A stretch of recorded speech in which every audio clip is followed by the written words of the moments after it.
په افغانستان کې د مسو صنعت ته کتنه.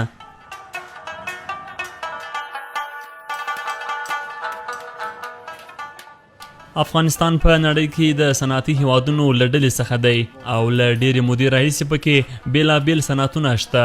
په دغه هیواد کې د مسو صنعت هم اوږده مخینه لري او اوس مهال یې هم یو شمېر سیمو کې خلک له دې صنعت څخه ګټه اخلي.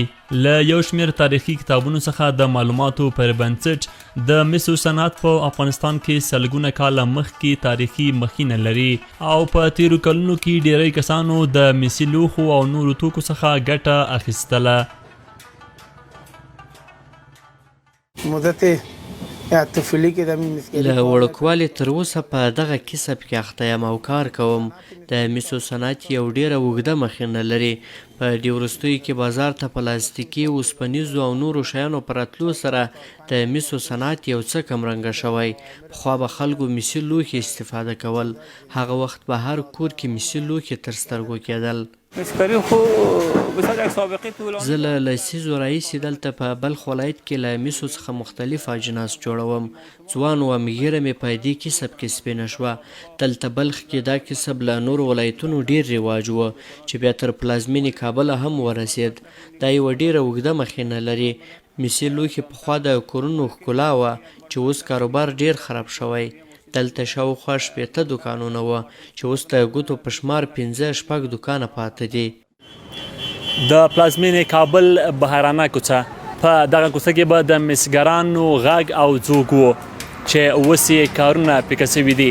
دا چې د مسګرۍ صنعت کارونه ولې مخ پر ځوړ دي له دوی اورو.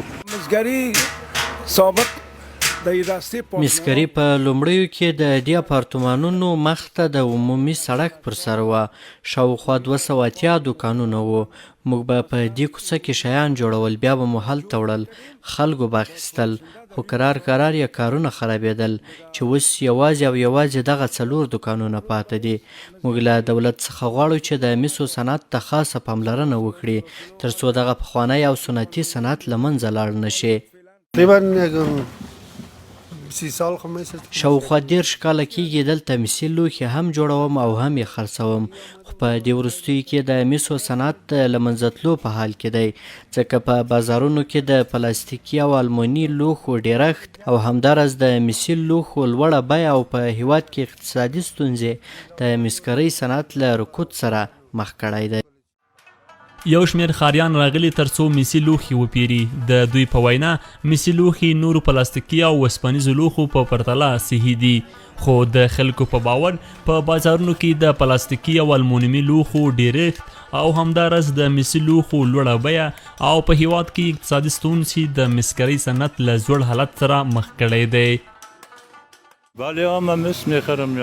هو، زه راغلی یم د کور لپاره ځینې مسي لوښي اخلم، مثلا جیک، پیالې، ګیلاسونه او ورته نور شیان، ځکه خپل تولید دی او د صحي لحاظه هم ډیر ګټور دی.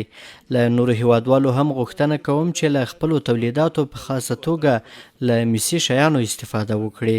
د پلازمینې کابل په بهرانه کوڅه کې یو وخت 280 د مسو دوکانونه ول چې اوس یوازې 4 دوکانه پاتې دي.